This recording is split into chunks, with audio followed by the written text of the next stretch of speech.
EVM নিউজে আপনাদের সকলকে স্বাগত। আমি রত্না রয়েছি আপনাদের সঙ্গে। ভারত ধর্মনিরপেক্ষ দেশ, ভারত সকলের জন্য, সমস্ত সম্প্রদায়ের মানুষের জন্য। আর সেই নিদর্শন দেখা গেল রাম মন্দিরকে কেন্দ্র করে।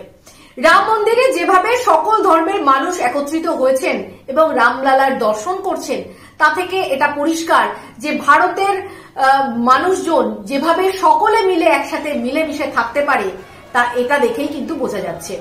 এবং আমরা দেখেছি যে গতকাল অযোধ্যায় এসে উপস্থিত হয়েছেন লখনৌ থেকে 250 জন মুসলিম সম্প্রদায়ের মানুষ।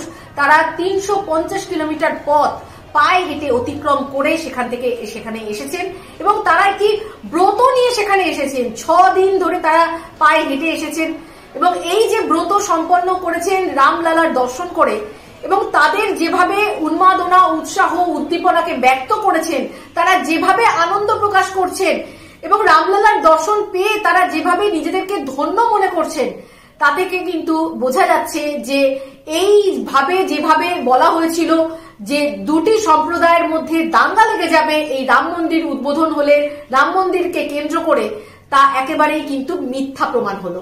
এবং আমরা দেখেছি যে চিফ যিনি ইমাম রয়েছেন, এই সম্প্রদায়ের যিনি চিফ ইমাম উমার ইলাইসি, তিনি উপস্থিত ছিলেন 22শে জানুয়ারি রাম মন্দিরের উদ্বোধনের দিন।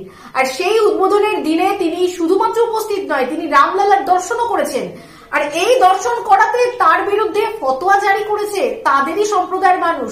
তাকে কুকথা বলা হচ্ছে, তাকে মেরে ফেলার হুমকি দেওয়া হচ্ছে, তাকে বলা হচ্ছে তিনি নকল মুসলিম।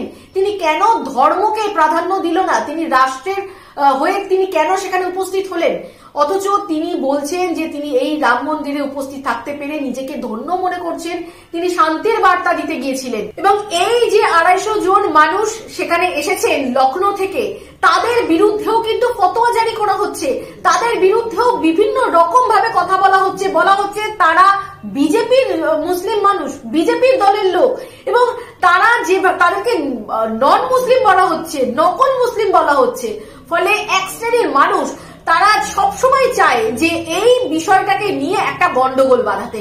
এবং যখন আদালতে এই মামলা চলছিল, সেই সময় থেকে কিছু সংখ্যক মানুষ তারা সবসময় বলে আসছিল যে এই রায় যদি রাম মন্দিরের পক্ষে হয় তাহলে কিন্তু দাঙ্গা বাঁধবে, তাহলে একটা সম্প্রদায়ের মধ্যে বিশৃঙ্খলা তৈরি হবে।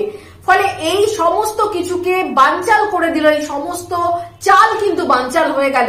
রাম মন্দির উদ্বোধন হলো, রামলালার প্রাণ প্রতিষ্ঠা হলো, কিন্তু কোথাও কোনো আগুন জ্বলল না।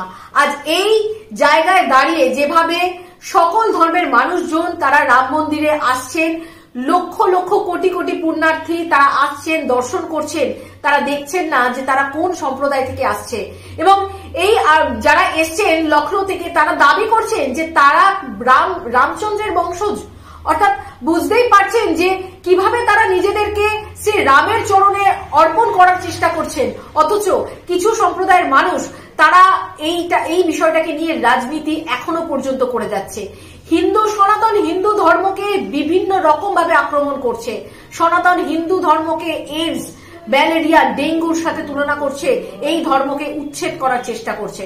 অথচ এই রাম মন্দির, বাবরি মসজিদ নিয়ে যে দ্বন্দ্ব এতদিন ধরে চলে আসছিল, সেই দ্বন্দ্বের কিন্তু অবসান ঘটিয়ে সকলে মিলে আজ এই আনন্দ ভাগ করে নেবার চেষ্টা করছে। আজ এই পর্যন্তই। সঙ্গে থাকুন ইভিএম নিউজের। ইভিএম নিউজ আপনার কথা বলে। নমস্কার।